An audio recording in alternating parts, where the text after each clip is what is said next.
আসসালামু আলাইকুম। আমরা আজকে কম্প্রিহেনশন এর দ্বিতীয় ভিডিওটা করব। আমরা কম্প্রিহেনশন এর আরেকটা ভিডিও ছিল, সেখানে আমি রুল সহকারে অনেকগুলো কম্প্রিহেনশন বাংলা অর্থ সহকারে বুঝিয়ে দিয়েছিলাম। আজকে আমরা এখানে শুধু প্র্যাকটিসের জন্য এই ভিডিওটা করা। Complete the sentence with suitable close or phrase. এখানে যে সেন্টেন্সগুলো দেওয়া আছে অবশ্যই এগুলি বারবার প্র্যাকটিস করলে আশা করি পরীক্ষার মধ্যে অবশ্যই কমন পড়বে, এবং রুলগুলি অবশ্যই ভালো মতো মুখস্থ করতে হবে, কারণ আমাদের পরীক্ষা হলের মধ্যে সবচেয়ে বেশিরভাগ সেন্টেন্স থাকে হচ্ছে রুলের মধ্যে।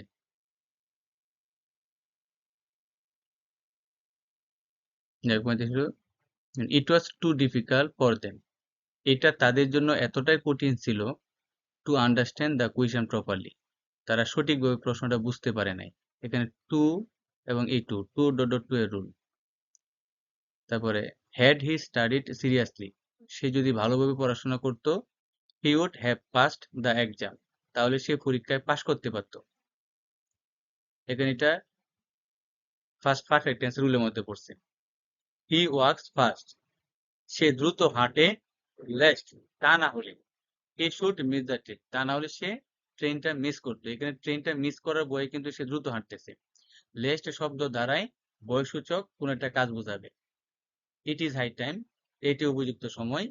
We work for our country, আমাদের দেশের জন্য কাজ করার।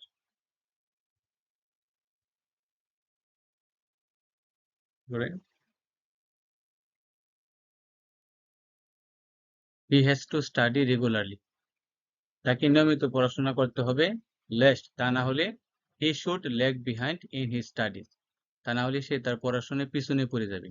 এখানে পিছনে পড়ে যাওয়ার বয়ে অবশ্যই তাকে নিয়মিত পড়াশোনা করতে হবে। Hardly had he seen his friend, সে তার বন্ধুকে দেখতে না দেখতেই। আমরা জানি হার্ডলি হ্যাড থাকলে অবশ্যই কম্পিউটিং করার সময় প্রথমে হোয়েন দিতে হবে। Hardly had he seen his friend, সে তার বন্ধুকে দেখতে না দেখতেই। When a smile spread across his face, যখন তার মুখে একটা হাসি ফুটে উঠল। এটা থাকতে হবে অবশ্যই ফার্স্ট ইনডিফিনিটের। দেয়ার গোজ এ প্রভাব দ্যাট, প্রবাদে আছে যে। প্রবাদ বাক্য থাকলে যে কোনো একটা উপযুক্ত প্রবাদ বাক্য বসাতে হবে, অথবা বাকি সেন্টেন্সের সাথে ম্যাচিং করে একটা উপযুক্ত প্রবাদ বাক্য বসাতে হবে। এখানে দেয়ার গোজ এ প্রভাব দ্যাট, প্রবাদে আছে যে, honesty is the best policy, সততাই সর্বোৎকৃষ্ট পন্থা। তারপর 42, we all should come forward, আমাদের সকলের এগিয়ে আসা উচিত, with a view to finding solution to this problems, এই সমস্যার সমাধান খুঁজে বের করার জন্য। এখানে উইথ এ ভিউ টুর পরে সবসময় বারোর সাথে আইএনজি যুক্ত করতে হবে। Would you mind, would you mind শব্দ হলো অনুমতি চাওয়া। Would you mind lending me your play,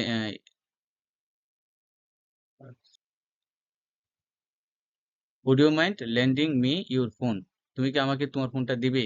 অনুমতি চাও। উড ইউ মাইন্ডের পরেও কিন্তু বারোর সাথে আইএনজি যুক্ত হয়। তারপর 44, 44, if she had studied more seriously, সে যদি ভালোভাবে পড়াশোনা করতো। এখানে ইফ যুক্ত বাক্যটা আছে ফার্স্ট পারফেক্ট টেন্সে, তাই পরবর্তী বাক্যটা হবে অবশ্যই first perfect conditional. If she had studied more seriously, যদি সে ভালোভাবে পড়াশোনা করতো, she would have got GPA 5 in the exam, তাহলে সে পরীক্ষায় জিপিএ 5 পেত। তারপরে হি কেম টু মাই রুম, সে আমার রুমে এসেছিল। হোয়াইল, যখন আই ওয়াজ স্লিপিং, আমি যখন ঘুমাইতেছিলাম। হোয়াইলের পরে ফার্স্ট কন্টিনিউয়াস টেন্সের সেন্টেন্স হয়। হি বিহেভস, সে এমনভাবে আচার ব্যবহার করে, অ্যাজ ইফ, যেন হি ওয়ার এ কোয়ালিফাইড ডক্টর, যেন সে একজন দক্ষ ডাক্তার ছিল। এখানে অ্যাজ ইফ এর রুলটা হচ্ছে প্রথম অংশ যদি প্রেজেন্ট টেন্স থাকে, তাহলে এই পরবর্তী অংশ ফার্স্ট ইনডিফিনিটের বাক্য হবে। আর অ্যাজ ইফ এর প্রথম অংশ যদি ফার্স্ট ইনডিফিনিট হয়, তাহলে এই পরবর্তী অংশটুকু ফার্স্ট পারফেক্ট টেন্সের হবে। হি অ্যাক্টেড, সে এমনভাবে অভিনয় করেছিল, অ্যাজ ইফ, যেন হি হ্যাড নোন এভরিথিং, যেন সে সবকিছুই জানে, এরকম। তা 47, 10 years have passed, 10 বছর হয়ে গেছে। সিন্স আই লাস্ট স হিম, আমি তাকে শেষ দেখেছিলাম। সিন্সের প্রথম অংশ যদি প্রেজেন্ট টেন্স হয়, পরবর্তী অংশ ফার্স্ট ইনডিফিনিট। আর সিন্সের প্রথম অংশ যদি ফার্স্ট ইনডিফিনিট হয়, পরবর্তী অংশ ফার্স্ট পারফেক্ট হবে। Once there was a farmer, একদা একজন কৃষক ছিল। Who was so poor that, সে এতটাই গরিব ছিল যে। এখানে যেহেতু ফার্স্ট টেন্সের, এই জন্য এই দ্যাটের পরে ফার্স্ট টেন্স কুড বসবে।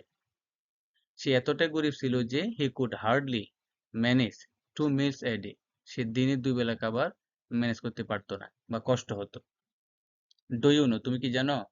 হোয়ার দ্য ব্রোকেন প্যালাসিস, সেই ভাঙ্গা রাজপ্রাসাদটা কোথায় তুমি কি জানো?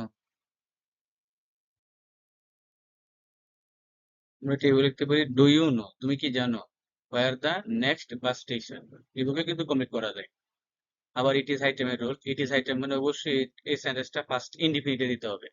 ইট ইজ হাই টাইম, এটাই উপযুক্ত সময়। ইউ স্টার্টেড ফর কলেজ, তোমার কলেজে যাওয়ার বা কলেজে কলেজে যাত্রা শুরু করার।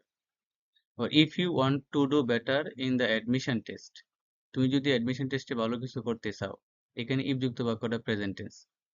আর you have to study regularly from now, তোমাকে এখন থেকে ভালোভাবে পড়াশোনা করতে হবে। এটা জিরো কন্ডিশনাল, এখানেও প্রেজেন্ট টেন্স, এটাও present tense.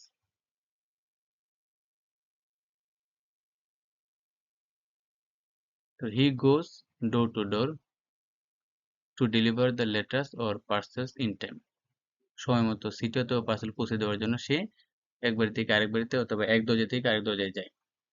It is many years, এটা অনেক বছর হয়ে গেছে হয় সিন্স, এখানে প্রেজেন্ট টেন্স, এটা ফার্স্ট ইনডিফিনিট হবে। It is many years since I last saw my relatives, এটা অনেক বছর হয় আমি আমার আত্মীয় স্বজনকে দেখেছিলাম। We must grow the habit of taking exercise regularly, আমাদের অবশ্যই নিয়মিত ব্যায়াম করার অভ্যাস তৈরি করতে হবে। সো দ্যাট, যাতে we can help, so that যাতে we can keep our self physically fit, যাতে আমরা শারীরিকভাবে সুস্থ রাখতে পারি নিজেকে। আনলেস উই আর ইন্ডাস্ট্রিয়াস, যদি না আমরা পরিশ্রমী হই, we can never succeeded in life, কখনো আমরা জীবনে সফলতা অর্জন করতে পারবো না। তারপরে 56, শি ওয়ান্টস, সে চায়, to establish a hospital in future, ভবিষ্যতে একটা হসপিটাল প্রতিষ্ঠা করতে চাই। অথবা এইভাবে দিতে পারি, শি ওয়ান্টস, সে চায়, টু গো টু অ্যাব্রোড, সে বিদেশ যেতে চায়। আমরা এইভাবে এটা কমপ্লিট করতে পারি। তারপর 21st February is a red letter day in our life, 21শে ফেব্রুয়ারি হয় আমাদের জীবনে একটা স্মরণীয় দিন, বিকজ কারণ, অন দিস ডে, এই দিনে we shed blood to establish the rightful place of Bangla, এই দিনে আমরা বাংলার বা বাংলাকে প্রতিষ্ঠিত করতে রক্ত জড়িয়েছিলাম। তারপর 58, a railway station is the place, railway station হচ্ছে এমন একটা জায়গা, হোয়ার, যেখানে train stop for the passenger, যেখানে ট্রেন যাত্রীদের জন্য থামে। If you don't work hard, if you don't work hard in your student life, তুমি যদি ছাত্র জীবনে কঠোর পরিশ্রম না করো, you won't get a good job, তুমি কখনো ভালো কাজ পাবে না। দে সাপ্লাই অক্সিজেন,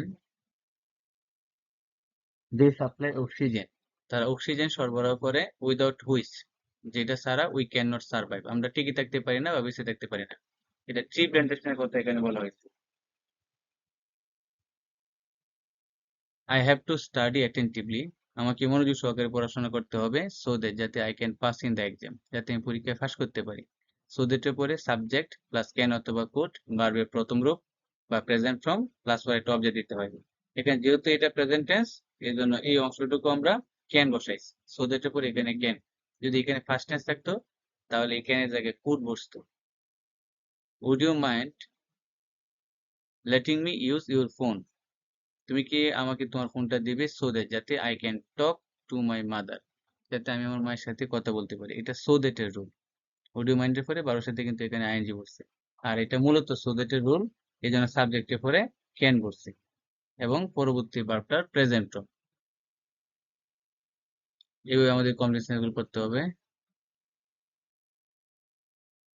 আমরা অফলাইনে গুরুত্বপূর্ণ রুলস গুলো নিয়ে আলোচনা করেছি, এখানে শুধু প্র্যাকটিস করার জন্য এই ভিডিওটা করা। এরপরে আমি মাঝে মধ্যে অনেকগুলো রুলস নিয়ে আলোচনা করছি, তোমরা চাইলে অবশ্যই ভিডিওটা বন্ধ করে এই নিয়মগুলো খাতার মধ্যে নোট করে রাখতে পারো। আমাদের এই পেজে মূলত ইংলিশ ফার্স্ট পেপার এবং সেকেন্ড পেপারে গুরুত্বপূর্ণ টপিকগুলো অবশ্যই বাংলা অর্থ সহকারে প্র্যাকটিস করা হবে। আমাদের পরবর্তী ক্লাসের মধ্যে ইংলিশ ফার্স্ট পেপারের 4, 5 এবং 6 নং, মানে উইথ ক্লোজ, উইদাউট ক্লোজ এবং রিঅ্যারেঞ্জ, এই সম্পর্কে গুরুত্বপূর্ণ একটা ক্লাস করা হবে। তোমরা সবাই স্টেপ বাই স্টেপ যদি প্রত্যেকটা ভিডিও দেখো, তো আমি আশা করি অবশ্যই ইংরেজি ফার্স্ট পেপার এবং সেকেন্ড পেপারে আমাদের যে দুর্বলতাগুলো আছে সেগুলো অবশ্যই থাকবে না ইনশাল্লাহ। সবাইকে ধন্যবাদ।